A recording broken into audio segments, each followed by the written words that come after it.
Welcome to the Serial Killer Podcast, the podcast dedicated to serial killers, who they were, what they did, and how. I am your host, Thomas Viborg Thune, and in tonight's episode we travel back in time to take a closer look at a somewhat unknown string of murders committed by an elderly gentleman by the name of Albert Fish. The Grey Man, the Werewolf of Wisteria, and the Brooklyn Vampire. Names that brought the stuff of nightmare to life among parents and children alike, living in the roaring 20s in the Big Apple, New York, New York. Although Albert Fish was never convicted of murdering more than 3 children, he is suspected, much due to his own confessions, of ending the life of at least 10 young children. He was a self-admitted molester of more than 400 children during a span of 20 years, and in the words of one of the shocked psychiatrists who examined him, he lived a life of unparalleled perversity. In an era when serial murder was almost unheard of, with only a few notable exceptions such as Jack the Ripper and Belle Gunness, Fish's crimes became a 1920s media sensation. Fish was never ashamed of his actions and willingly told of his exploits to anyone who would listen before his death. So, let's look closer at this enigmatic, elderly gentleman, preying on innocent victims living in an innocent time. Hamilton, later in life called Albert Fish, was born on May 19, 1870, in Washington, D.C., USA, in a family that had a long history of mental illness. His parents abandoned him at a young age, and he was sent to the St. John's Orphanage. The orphanage was, in Fish's memory, a place of brutality where he was exposed to regular beatings and sadistic acts of brutality. There he observed and experienced numerous acts of perversions, including forced masturbation in front of other children and brutal beatings. Fish would become sexually aroused by these acts, which helped to further his obsession with sadomasochism, and Fish would later say, "That place ruined my mind." Researchers have noted Fish's treatment at the orphanage as a severe form of shame punishing. These experiences influenced Fish's later claims to have always desired to inflict pain onto others, such as watching the brutal beatings of other young boys, and in return to have pain inflicted on him. Later in life, the latter would manifest, as Fish would indulge in the act known as piquerism, in which one shoves needles into the body around the area between the scrotum and the anus. In 1880, Fish's mother obtained a job with the government, which enabled her to retrieve Fish from the St. John's Orphanage. So by this time, Fish was already known for running away from home most Saturdays, and in addition he was frequently wetting his bed until the age of 11. At some point in his early life, a fall from a cherry tree gave Fish a concussion that led to subsequent headaches, dizzy spells, and a severe stutter. And by 1882, Fish formed a relationship with a telegraph boy, who introduced him to urolagnia, i.e. the drinking of urine, and to coprophagia, i.e. the consumption of feces. As a youth, Fish also began visiting public bathrooms in order to watch other boys undress for sexual gratification, a behavior known as scoptophilia.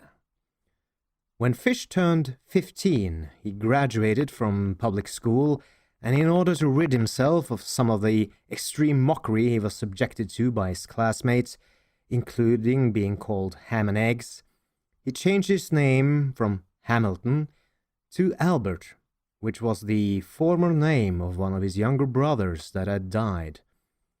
By the age of 17, Fish was thought to be working as a house painter. By 1890, Fish arrived in New York City and he said at that point he became a prostitute and began raping young boys. In 1898, his mother arranged a marriage for him with a woman 9 years his junior, a woman whose name I have not been able to procure. The couple had 6 children: Albert, Anna, Gertrude, Eugene, John, and Henry Fish. Throughout 1898, he worked as a house painter. He said he continued molesting children, mostly boys younger than age 6. He later recounted an incident in which a male lover took him to a waxworks museum where Fish was fascinated by a bisection of a penis. After that, he became obsessed with sexual mutilation. In 1903, he was arrested for grand larceny and was sentenced to incarceration in Sing Sing prison. Around 1910, while he was working in Wilmington, Delaware, Fish met a 19-year-old man named Thomas Kedden. He took Kedden to where he was staying, and the two began a sadomasochistic relationship. It is unclear whether or not Fish forced Kedden to do these things, but in his later confession he implies that the man was intellectually disabled. After 10 days, Fish took Kedden to an old farmhouse, where he After 10 days, Fish took Kedden to an old farmhouse, where he began to torture him. The torture took place over 2 weeks. Fish eventually tied Kedden up and cut off half his penis. Fish is quoted as saying, "I shall never forget his scream or the look he gave me." He originally intended to kill Kedden, cut up his body, and take it home, but he feared the hot weather would draw attention to him. So instead, Fish poured peroxide over the wound, wrapped it in a Vaseline-covered handkerchief, left a $10 bill, kissed Kedden goodbye, and left. As he said, he took the first train I could get back home. Never heard of what became of him, or even tried to find out. In January of 1917, Fish's wife left him for John Straube, a handyman who boarded with the Fish family. Fish then had to raise his children as a single parent from there on out. After his arrest, Fish told a newspaper that when his wife left him, she took nearly every possession the family owned. He began to have auditory hallucinations and once wrapped himself in a carpet, saying that he was following the instructions of John the Apostle. It was about this time that Fish began to indulge in self-harm. He would embed needles into his groin and abdomen. After his arrest, X-rays revealed that Fish had at least 29 needles lodged in his pelvic region. He had also hit himself repeatedly with a nail-studded paddle and inserted wool doused with lighter fluid into his anus and set it alight. While he was never thought to have physically attacked or abused his children, he did encourage them and their friends to paddle his buttocks with the same nail-studded paddle he used to abuse himself.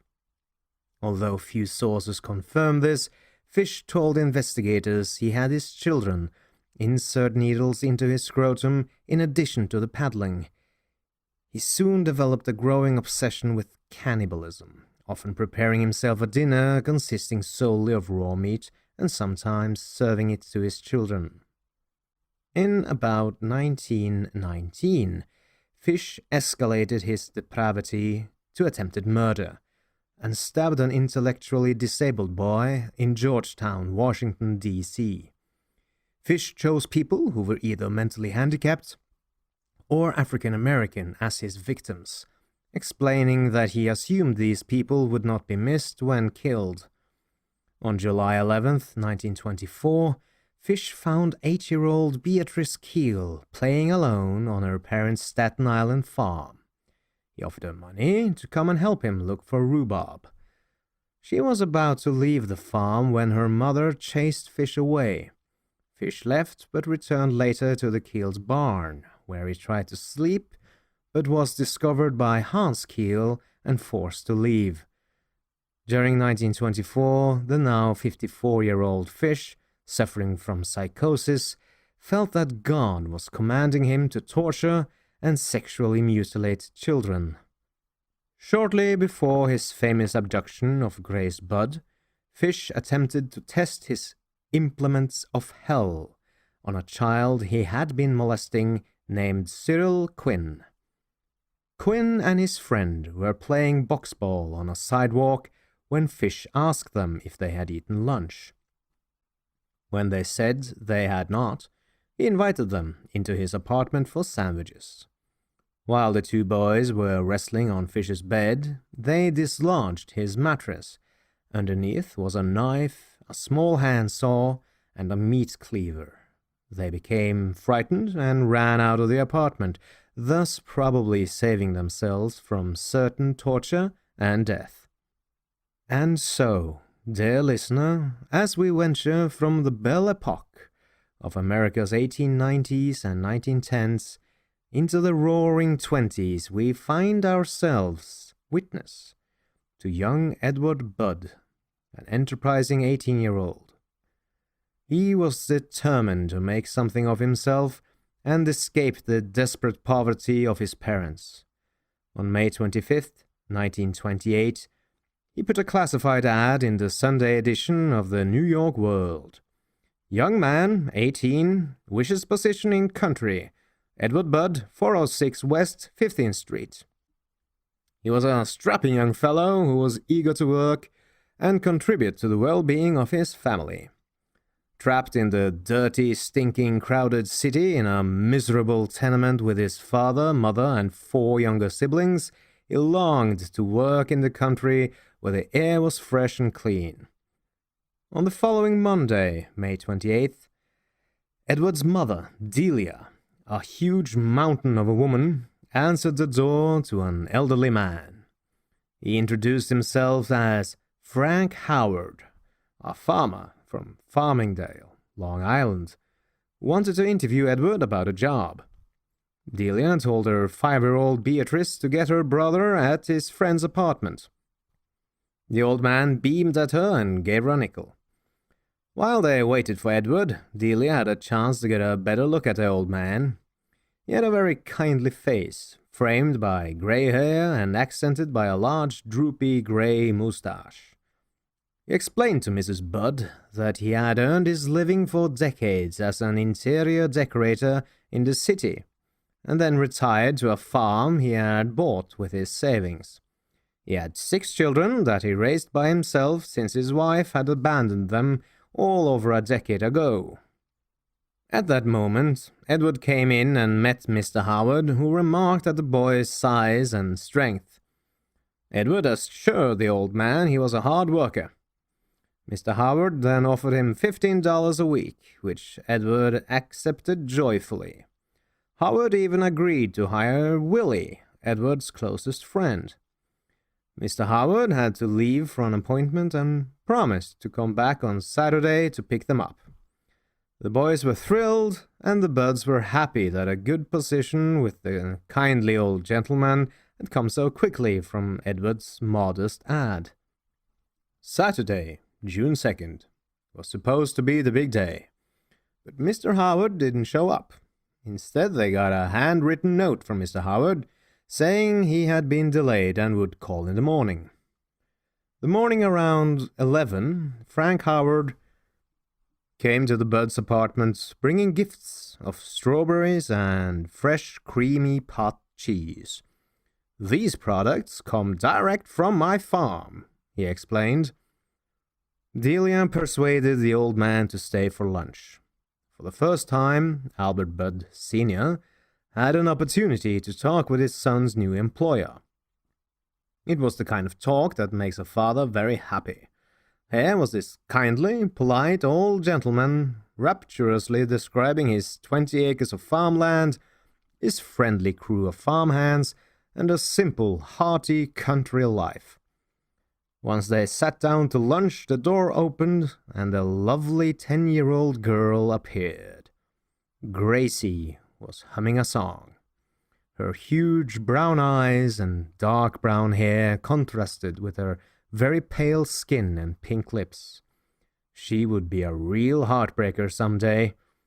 Coming right from church, she still wore her Sunday clothes: white silk confirmation dress, white silk stockings, and a string of creamy pearls made her look older than her 10 years. "Let's see how good a counter you are," the elderly gentleman said as he handed Gracie a huge wad of bills to count. The impoverished Buds family were flabbergasted by the money the old man was carrying around with him. $92.50, Gracie told him in short order. Saying, "What a bright little girl," Mr. Howard gave the little girl 50 cents to buy candy for herself and her little sister Beatrice. The man then said he would come back later in the evening to pick up Edward and Willie for work. But first he had to go to a birthday party that his sister was throwing for one of her children. He gave the boys $2 to go to the movies. Just as he was about to leave, he invited Gracie to go with him to his niece's birthday party. He would take good care of her and make sure that Gracie was home before 9 o'clock that evening. Delia asked where Mr. Howard's sister lived, and he replied that she lived in an apartment house at Columbus and 137th Street. Delia wasn't sure that she should let her go, but her husband convinced her that it would be good for Gracie. He said, "Let the poor kid go. She don't see much good times." Little did he know that good times was not what little Gracie had in store. So Delia helped Gracie on with her good coat and her grey hat with the streamers. She followed Gracie and Mr. Howard outside and watched them disappear down the street. That evening there was no word from Mr. Howard and no sign of Gracie. After a terrible sleepless night with no message from their beautiful daughter, the next morning young Edward was sent down to the police station to report his sister's disappearance. The worst thing that Police Lieutenant Samuel Dribbin said to the Buds was that the address that Frank Howard had given them for his sister's apartment was fictitious. The kindly old man was a fraud. There was no Frank Howard, no Farmingdale, Long Island. None of it was true. Police began the normal investigative activities. They checked out everything the so-called Frank Howard had told the Buds. They also had the Buds go through their rogues gallery of photos and checked on all the known child molesters, mental patients, etc. It came to nothing. No trace of Gracie. On June 7th, New York police mailed out 1,000 flyers to police stations throughout the country with a photo of Gracie and a description of Mr. Howard. This activity, along with all the local publicity, guaranteed an epidemic of Gracie sightings and crank letters, each of which had to be thoroughly investigated by the 20-plus detectives who had been assigned to the case. There were a couple of solid clues. Police found the Western Union office in Manhattan from which the mysterious Frank Howard had sent his message to the Buds, plus the original handwritten message. From the writing and grammar, it was clear that Howard had some education and refinement. Police also located the vendor where Howard had bought the pot cheese that he had given to the Buds. Both addresses were in East Harlem, which then became a focal point of intense search and investigation. As it were, the New York police were not strangers to child kidnapping.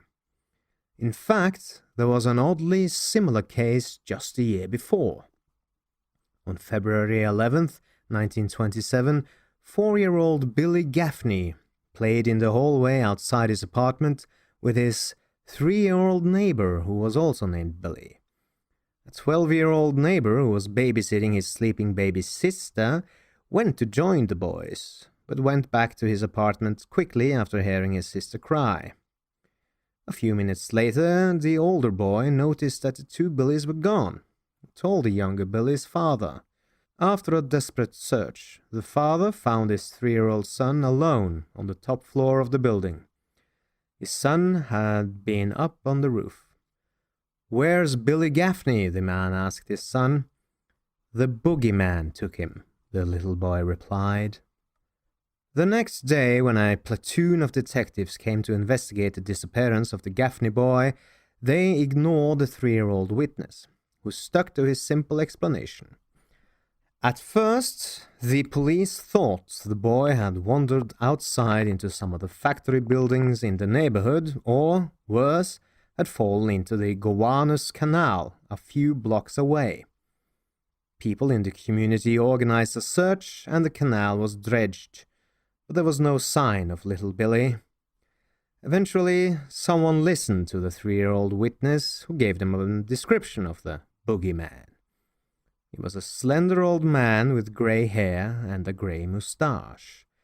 The police paid no attention to this description and did not connect it to a crime that had been committed by the Grey Man a few years earlier, in July of 1924. 8-year-old Francis MacDonald had played on the front porch of his home in the pastoral Charlton Woods section of Staten Island. His mother sat nearby, nursing her infant daughter, when she saw a gaunt elderly man with grey hair and moustache in the middle of the street. She stared at the strange, shabby old man who constantly clenched and unclenched his fists and mumbled to himself. The man tipped his dusty hat to her and disappeared down the street. Later that afternoon, the old man was seen again, watching Francis and 4 other boys play ball. The old man called Francis over to him. The other boys continued to play ball. A few minutes later, both the old man and Francis had disappeared. A neighbor noticed a boy that looked like Francis walking that afternoon into a wooded area with an elderly grey-haired man behind him. The disappearance of Francis was not noticed until he missed dinner. His father and a policeman organized a search. They found the boy, in the woods under some branches. He had been horribly assaulted. His clothes had been torn from his body and he had been strangled with his suspenders. Francis had been beaten so badly that police doubted that the old tramp could have really been as old and frail as he looked.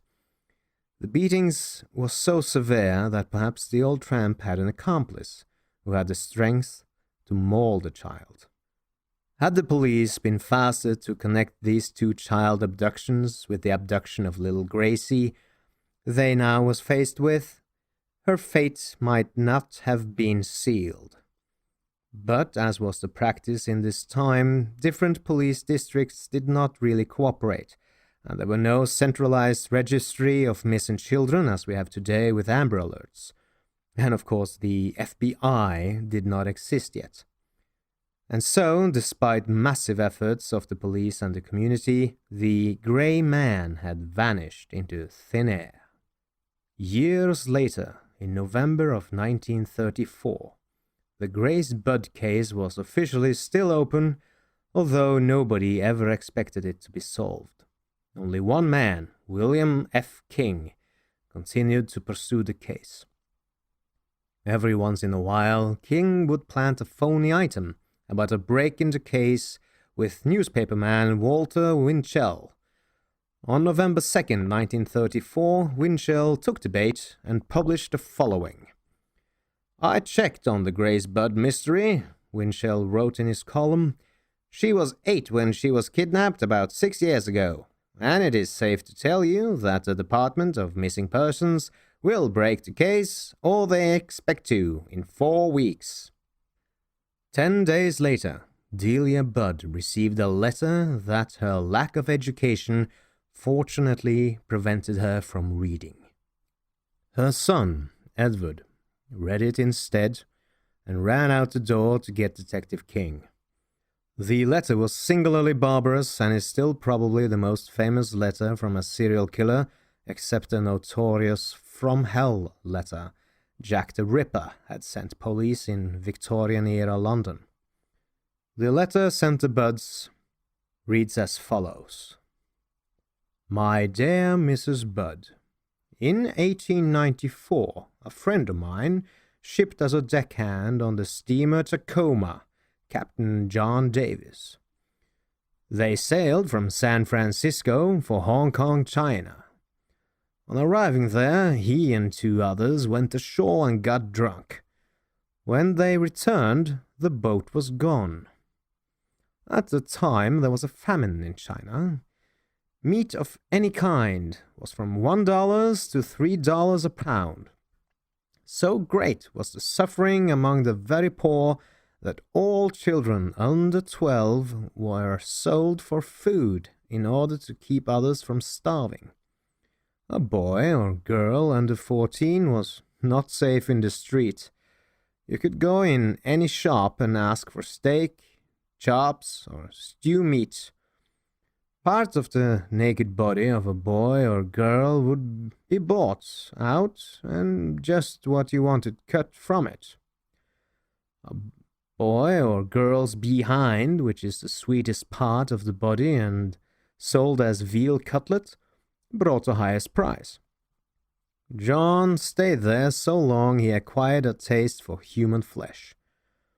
On his return to New York, he stole 2 boys, one 7, one 11, took them to his home, stripped them naked, tied them in a closet, then burned everything they had on. Several times every day and night, he spanked them, tortured them, to make their meat good and tender. First, he killed the 11-year-old boy because he had the fattest ass and, of course, the most meat on it.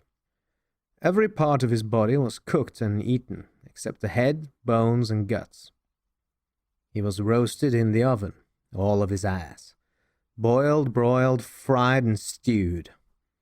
The little boy was next, went the same way. At that time, I was living at 409 East 100th Street, near right side. He told me so often how good human flesh was, I made up my mind to taste it.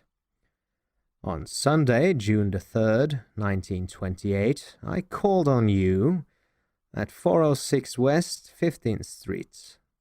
Brought you pot cheese, strawberries. We had lunch. Grace sat in my lap and kissed me. I made up my mind to eat her. On the pretense of taking her to a party. You said yes, she could go. I took her to an empty house in Westchester I had already picked out. When we got there, I told her to remain outside. She picked wildflowers. I went upstairs and stripped all of my clothes off. I knew if I did not, I would get her blood on them. When all was ready, I went to the window and called her. Then I hid in a closet until she was in the room. When she saw me all naked, she began to cry and tried to run down the stairs. I grabbed her and she said she would tell her mama. First I stripped her naked. How she did kick, bite, and scratch. I choked her to death, then cut her in small pieces so I could take my meat to my rooms, cook and eat it. How sweet and tender her little ass was roasted in the oven. It took me 9 days to eat her entire body. I did not fuck her, though I could have had I wished. She died a virgin. The last sentence of the letter is impossible to verify, but considering Albert Fish's extreme depravity, pedophilia, and sadomasochism, it is probable he was lying. As we know from other serial killer cases, killers often lie about aspects of their crimes they deem shameful, while bragging openly about other aspects they themselves are not ashamed of. Fish was, as stated earlier, in the belief he was on a mission from God to murder and eat children. To him it was thus not a problem to admit to murder, but his pedophilic tendencies was something he was more reluctant to fess up to. Nobody at the time wanted to believe that the letter was true. It had to be the ravings of some perverted, sadistic crank. But Detective King realized that the details of his meeting with the Budds and Grays were accurate. Also, the handwriting on it was identical to the letter the elderly kidnapper had written to the Budd family, telling them he couldn't visit until the day after, all those years earlier. The envelope had an important clue. A small hexagonal emblem had the letters NYPCBA, which stood for the New York Private Chauffeurs Benevolent Association. With the cooperation of the president of the association, an emergency meeting of the members was held. In the meantime, police checked out the handwritten membership forms, looking for handwriting similar to Frank Howard's. Detective King then asked the members, all of whom had passed the handwriting test, to report anybody who had taken the association's stationery. A young janitor came forward, admitting that he had taken a couple of sheets of paper and a few envelopes. He had left the stationery in his old rooming house at 200 East 52nd Street. The landlady was shocked when she was given Frank Howard's description. He sounded just like the old man who had lived there for 2 months. The old man who had checked out of her rooming house just a couple of days earlier. The former tenant, who had not called himself Frank Howard, but referred to himself as none other than Albert H. Fish. The landlady mentioned that Fish had told her to hold a letter that he was expecting from his son, who worked for the Civilian Conservation Corps in North Carolina. The son regularly sent money to his old dad. Finally, the post office told Detective King that it had intercepted a letter for Albert Fish. Detective King was becoming worried that Fish had not contacted his former landlady. The police worried that something had scared him away. But on December 13th, 1934, the landlady called Detective King. Albert Fish was at the rooming house looking for his letter. King wasted no time and found the old man sitting with a teacup when King opened the door. Fish stood up and nodded when King asked him if he was Albert Fish. Suddenly, Fish reached into his pocket and produced a razor blade, which he held in front of him. Infuriated, King grabbed the old man's hand and twisted it sharply. "I've got you now," he said triumphantly. The confession of Albert Fish would be heard by many law enforcement officials and psychiatrists. A severely edited version of it would appear in the newspapers. It was an odyssey of perversion and unspeakable depravity which seemed unbelievable until detail after detail was corroborated. It was all the more amazing considering how decrepit and harmless Fish appeared. He was a stooped, frail-looking old man, about 130 pounds and 5 feet 5 inches tall. Detective King took the initial confession.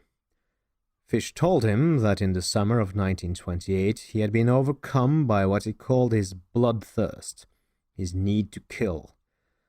When he answered Edward Budd's ad for employment, it was a young man, not his sister Gracie, that he intended to lure to a remote location, restrain him, and cut off his penis, leaving him to bleed to death. After he left the Budd house the first time, Fish had purchased the tools he would need to murder and mutilate the boys: a cleaver, saw, and butcher knife. He wrapped up these implements of destruction into a bundle which he left at a newsstand before he went to the Budd home for the second and last time. When Fish saw the strapping young Edward, the size of a full-grown man, and his friend Willie, he convinced himself he could overpower the two of them. It was only after seeing Gracie that he changed his mind and his plans.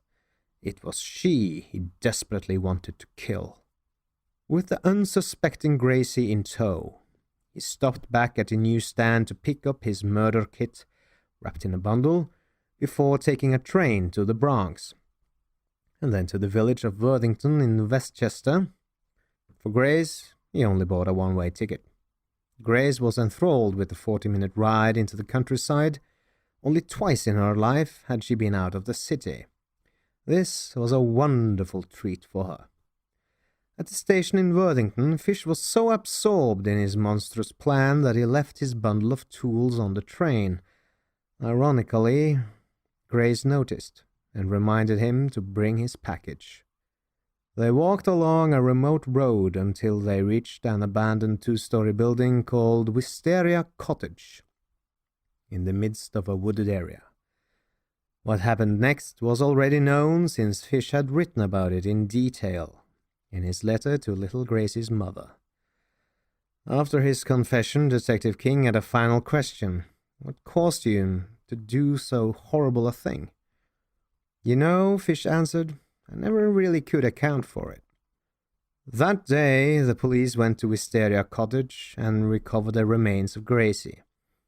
Albert Fish stood nearby, completely without emotion of any kind. Nothing was asked at the time, nor was anything volunteered about the cannibalism mentioned in Fish's letter to the Budds. The police may have considered it too insane to be true, or, perhaps, they were already thinking that including horrible details about cannibalism would bolster the inevitable defense case for insanity. That night, the capture of Albert Fish had leaked to the newspapers, and reporters descended on the Budd apartment with the news. Shortly afterwards, Detective King drove Mr. Budd and his son Edward to the police station to identify Fish. Edward did more than identify Fish. He threw himself at the old man. You old bastard! Dirty son of a bitch! Mr. Budd was surprised at Fish's lack of emotion. Don't you know me? He asked the old man. Yes, Fish answered politely. You're Mr. Budd. And you're the man who came to my home as a guest and took my little girl away, he said in tears. Albert Fish was facing indictments in Manhattan and Westchester County. First, Westchester County indicted him on a charge of first-degree murder, while Manhattan was preparing an indictment for kidnapping. Meanwhile, police got a major break. The motorman on the Brooklyn trolley line saw a picture of Fish in the newspaper and came forward to identify Fish as the nervous old man that he saw February 11th, 1927, was trying to quiet a little boy sitting with him on the trolley. Joseph Meehan, the retired motorman, watched the two carefully. The little boy, who didn't have a jacket or coat, was crying for his mother continuously and had to be dragged by the old man on and off the trolley. The little boy, as it turned out, was the kidnapped Billy Gaffney. Ultimately, Fish did confess to the things he did to Billy Gaffney. I brought him to the Riker Avenue dumps. There is a house that stands alone, not far from where I took him. I took the boy there, stripped him naked, and tied his hands and feet, and gagged him with a piece of dirty rag I picked out of the dump. Then I burned his clothes, threw his shoes in the dump. Then I walked back and took the trolley to 59th Street at 2 a.m. and walked from there home. Next day, about 2 p.m., I took tools. A good heavy cat-o'-nine tails, homemade, short handle, cut one of my belts in half, slit these halves in 6 strips about 8 inches long. I whipped his bare behind till the blood ran from his legs.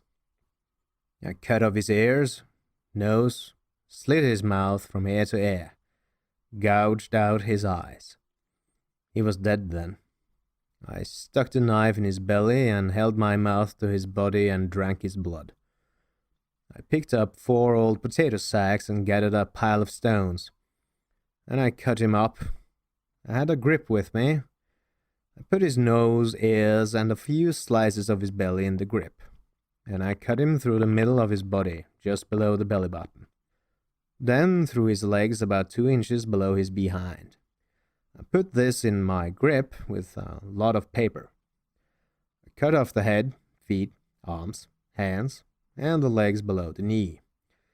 Then I put in sacks weighted with stones, tied the ends, and threw them into the pools of slimy water you will see all along the road going to North Beach. As with many serial killers with a need for attention, during his extensive interviews with police, Fish confessed what he did next, and I quote, "I came home with my meat. I had the front of his body I liked best, his monkey and peewees, and a nice little fat behind to roast in the oven and eat. I made a stew out of his ears, nose, pieces of his face and belly. I put onions, carrots, turnips, celery, salt and pepper. It was good. I split the cheeks of his behind open, cut off his monkey and peewees and washed them first. I put strips of bacon on each cheek of his behind and put them in the oven. Then I picked 4 onions, and when the meat had roasted about a quarter of an hour, I poured about a pint of water over it for gravy and put in the onions. At frequent intervals I basted his behind with a wooden spoon, so the meat would be nice and juicy. In about 2 hours it was nice and brown, cooked through.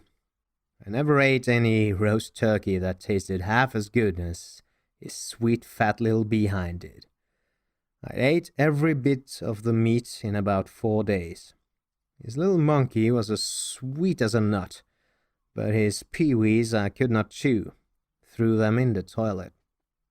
Days later, a man from Staten Island came forward to identify Fish as the man who had tried to lure his then 8-year-old daughter into the woods not far from where Frances O'Donnell was murdered 3 days later, in 1924. The girl, in her late teens, saw him in his cell and recognized him. The Gray Man was finally found. Fish was also tied to the 1932 murder of a 15-year-old girl named Mary O'Connor in Far Rockaway. The girl's mauled body was found in some woods close to a house that Fish had been painting. With all of those indictments in different counties, there was very little chance that Albert Fish was going to be acquitted. His only opportunity to beat the death penalty was to have the then-called alienists, today's forensic psychiatrists, declare him insane. Dr. Frederick Wertham, in his book The Show of Violence, describes his first meeting with Albert Fish in his jail cell. He was shocked at how meek, gentle, benevolent, and polite Fish was. If you wanted someone to entrust your children to, he would be the one you would choose. Fish's attitude towards his situation was one of complete detachment. As he said, "I have no particular desire to live. I have no particular desire to be killed. It's a matter of indifference to me. I do not think I am altogether right." When Dr. Wertham asked if he meant that he was insane, Fish answered, "Not exactly. I could never understand myself."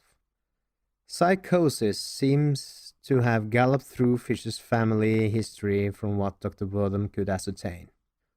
One paternal uncle suffered from a religious psychosis and died in a state hospital.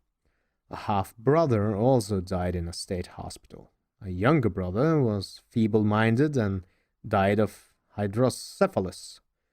His mother was held to be very queer and was said to hear and see things. A paternal aunt was considered completely crazy. A brother suffered from chronic alcoholism. A sister had some sort of mental affliction. Dr. Wertham considered Fish's unparalleled perversity unique in the annals of psychiatric and criminal literature. Sadomasochism directed against children, particularly boys, took the lead in his sexually regressive development. Fish told him, "I always had a desire to inflict pain on others and to have others inflict pain on me. I always seemed to enjoy everything that hurt." Wertham told, experiences with excreta of every imaginable kind were practiced by him, actively and passively. He took bits of cotton, saturated them with alcohol, inserted them into his rectum, and set fire to them. He also did that with his child victims. Fish confided in Dr. Wortham a long history of preying on children, at least 100. Fish would bribe them with money or candy. He usually chose African American children because he believed that the police did not pay much attention when they were hurt or missing. He never went back to the same neighborhood. He said that he had lived in at least 23 states, and in each one he had killed at least one child. Sometimes he lost his job as a painter because he was suspiciously connected to these dead or mutilated children. He had a compulsion to write obscene letters, and did so frequently. According to Dr. Wortham, they were not the typical obscene letters based on fantasies and daydreams to supply a vicarious thrill. They were offers to practice his inclinations with the people he wrote his graphic suggestions to. Initially, Dr. Wortham had some concerns about whether Fish was lying to him, especially when he told the psychiatrist that he had been sticking needles into his body for years, in the area between his rectum and the scrotum. He told of doing it to other people too, especially children. At first, he said he had only stuck these needles in and pulled them out again. Then he had stuck others in so far that he was unable to get them out, and they stayed there. The doctor had him x-rayed, and sure enough, there were at least 29 needles in his pelvic region. Dr. Wortham, the defense alienists, believed that Fish was legally insane. I characterized his personality as introverted and extremely infantilistic. I outlined his abnormal mental makeup and his mental disease, which I diagnosed as paranoid psychosis. Because Fish suffered from delusions, and particularly was so mixed up about the questions of punishment, sin, atonement, religion, torture, self-punishment, he had a perverted, a distorted, if you want, an insane knowledge of right and wrong. His test was that if it had been wrong, he would have been stopped, as Abraham was stopped by an angel. Wortham believed that Fish had actually killed 15 children and mutilated about 100 others, and later claimed that the figure was verified many times by police officials. 2 other defense alienists testified that Fish was insane. The 4 alienists who were called by the prosecution testified that Fish was sane. One of the prosecution alienists was the head of the psychiatric hospital where Fish had been detained for observation a couple of years after the Budd and other murders, and where he had been judged both harmless and sane.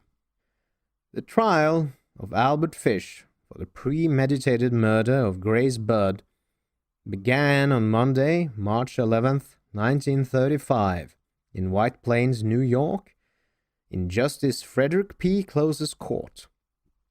Chief Assistant District Attorney Albert F. Gallagher was in charge of the prosecution, and James Dempsey was the defense attorney.